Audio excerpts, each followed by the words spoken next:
तो स्वागत है आप सभी का दाफिंग सीरीज के एक और न्यू एपिसोड में। दोस्तों पिछले एपिसोड में हम लोगों ने देखा था कि दाफिंग के कल्टीवेशन ऑरा की वजह से प्रिंसेस का आइस ऑरा सप्रेस हो रहा था और इसलिए प्रिंसेस ने उसे कैरेज के अंदर बुला लिया था। तो इस एपिसोड के शुरुआत में हम लोग देख पाते हैं कि दाफिंग अभी भी अपना कल्टीवेशन को जारी रख रहा था, जहाँ पर प्रिंसेस उसके पीछे आकर बैठ गया था। जहाँ पर उसका बिहेवियर दाफिंग को थोड़ा सा अजीब लग रहा था और उसे ऐसा लग रहा था कि प्रिंसेस शायद नशे में है, क्योंकि प्रिंसेस वहाँ पर थोड़ा सा अजीब अजीब हरकतें कर रहे थे, जैसे कि वो दाफिंग की बॉडी के ऊपर चढ़ने की कोशिश कर रहे थे, पर इस वजह से वो नीचे गिर गया था और दाफिंग से दूर हटने के कारण उसका बॉडी में आइस ऑरा फिर से जाग गया था, जिस वजह से कि उसका पूरा बॉडी फ्रीज हो चुका था। जहाँ पर दाफिंग को तो ये सारी चीज सोचने में मजबूर कर देता है कि असल में प्रिंसेस की ऐसी कौन सी बीमारी है जो कि सिर्फ मेरी कल्टीवेशन ऑरा की वजह से सप्रेस हो रहा है। और फिर दाफिंग प्रिंसेस को उठाते हुए अपने कल्टीवेशन ऑरा को डायरेक्ट प्रिंसेस की बॉडी में डालने लग गया था, जिस वजह से कि उसका बॉडी धीरे धीरे हील हो रहा था और उसका आइस ऑरा सप्रेस हो रहा था। पर तभी दाफिंग नोटिस करता है उसका सारा कल्टीवेशन ऑरा प्रिंसेस ने एब्जॉर्ब कर लिया है और इसलिए वो थोड़ा सा हैरान है और वो सोच में पड़ गया था कि प्रिंसेस असल में कौन सी कल्टीवेशन करता है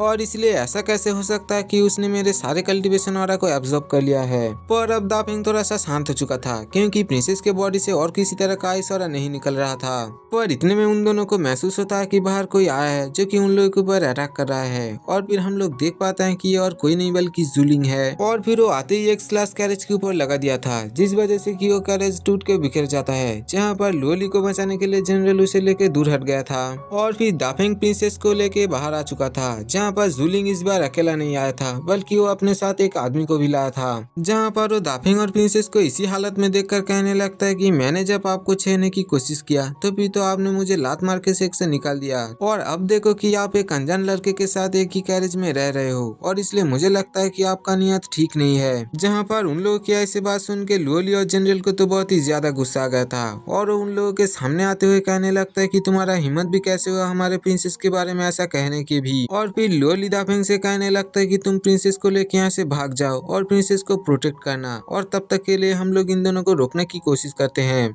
और फिर देखा तो वो दोनों उन लोगों के ऊपर अटैक करने के लिए चला गया था, जहां पर उन लोगों के अटैक को तो जूलिंग ने बहुत ही आसानी से डॉच कर लिया था और जूलिन ने उन दोनों को पीछे भी धकेल दिया था। जहां पर जूलिन के साथ वाला बंदा तो अपने वेपन को लेते हुए दाफिंग के ऊपर अटैक करने के लिए चला गया था, पर दाफिंग पीछे हट के बहुत ही आसानी से उसके अटैक को डॉच कर लिया था और साथ ही में प्रिंसेस भी उसके बाहों में था और इसलिए ये लुक तो बहुत ही अच्छा लग रहा था। और फिर दाफिंग अपने एक पैर को उसके वेपन के ऊपर रखते हुए कहने लगता है कि मैंने तुम लोगों से कहा था कि मैं एक जीनियस हूँ और इसलिए मुझसे पंगा लेने की कोशिश तो बिल्कुल ना करना। पर वो मोटा बंदा कहने लगता है कि लगता है तुम अपने पावर को ओवर एस्टिमेट कर रहे हो और एक है तो ये अपने वेपन को खींचने की कोशिश करता है पर वो उसे खींच नहीं पाता। जहाँ पर दाफिंग अपने पैरों से उसके वेपन को जमीन पर धंसा दिया था और इस चीज को देख के वो थोड़ा सा शॉक था। और फिर वो मोटा बंदा पीछे आते हुए कहने लगता है कि अच्छा तो तुम एक जीनियस हो, तो फिर मैं अब तुम्हें दिखाता हूँ कि मेरा असली पावर क्या है। और फिर एक है तो ये अपने जाइंट बॉडी को वहाँ पर समन कर चुका था और फिर उस जाइंट बॉडी के ऑरा के रिलीज करने से ही दाफिंग और प्रिंसेस दूर हट गया था, जिस वजह से कि दाफिंग के हाथ से प्रिंसेस भी छूट चुका था। पर दाफिंग सही टाइम पे प्रिंसेस को दोबारा बचा लिया था और फिर वो प्रिंसेस से कहने लगता है कि मुझे माफ करना, मैंने आपको छोड़ दिया।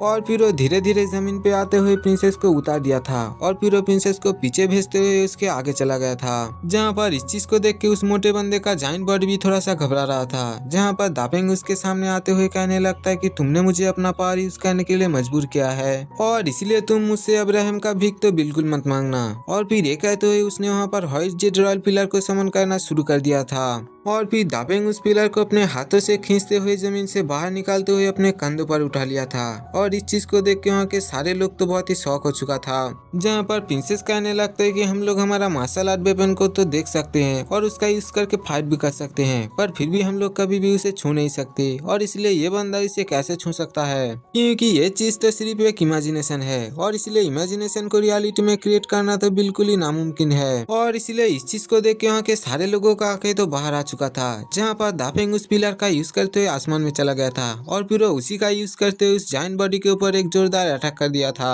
अब दाफिंग की ऐसे अटैक के कारण वो मोटा बंदा और कुछ भी नहीं कर पाता और वो पीछे हट गया था। जहाँ पर वो कहने लगता है कि ऐसा कैसे पॉसिबल है और इसलिए तुम अपने स्पिरिचुअल वेपन को कैसे छू सकते हो। और फिर ये कहते हुए उसके साथ फाइट करने के लिए चला गया था। जहाँ पर कि वो सोच रहा होता है कि एक क्रिएशन लेवल का बंदा भी अपने स्पिरिचुअल वेपन को कभी भी नहीं छू सकता, तो फिर ये ऐसा कैसे कर सकता है। और अगर इस चीज को देखा जाए तो रियलिटी में ये कभी भी एग्जिस्ट करता ही नहीं है और इसलिए ये तो पॉसिबल ही नहीं है। पर इतने में दाफेंग उस पिलर का यूज करते हुए उसके हाथ से उसके वेपन को दूर फेंक दिया था और फिर उस पिलर का यूज करते हुए उसे एक जोरदार हिट कर चुका। अब दाफेंग के ऐसे अटैक के कारण वो मोटा आदमी और वहाँ पर कुछ भी नहीं कर पाता और वो सीधा जाके पीछे गिरता है, जहाँ पर दाफेंग उन लोगों से कहने लगता है कि मैंने तुम लोगों से कहा था कि मैं एक जीनियस हूँ और अगर तुम लोग दोबारा से मुझसे फाइट करने के लिए आओगे तो फिर मैं तुम लोगों को जिंदा नहीं छोड़ूंगा। और फिर उसके ऐसे खतरनाक डायलॉग के कारण वो दोनों बहुत ही डर गया था और लोगों से भाग गया था। और फिर अगले सीन में हम लोग देख पाते हैं कि प्रिंसेस अपने सारे साथियों के साथ बॉनफायर के आगे बैठा होता है, जहाँ पर लियोली प्रिंसेस के हाथ को साफ कर रहा था। पर तभी वो नोटिस करता है कि प्रिंसेस के बॉडी के अंदर तो और आइसोरा बिल्कुल नहीं है और इसलिए वो प्रिंसेस से कहने लगता है कि प्रिंसेस आपके बॉडी के अंदर से तो आइसोरा सब चला गया है। जहाँ पर प्रिंसेस को तो ये चीज पता था कि ये सिर्फ दाफेंग की वजह से हुआ है और इसलिए वो दाफेंग की तरफ देख रहा था, जहाँ पर दाफेंग भी बहुत ही प्यार से प्रिंसेस की तरफ देख रहा था। पर तभी लोली उन लोगों के सामने आ गया था और फिर वो दाफेंग से कहने लगता है कि तुम मेरे प्रिंसेस को ऐसे क्या देख रहे हो और अगर तुम्हारा कोई गंदा इरादा है तो फिर तो मैं तुम्हारा आंखें निकाल लूंगा।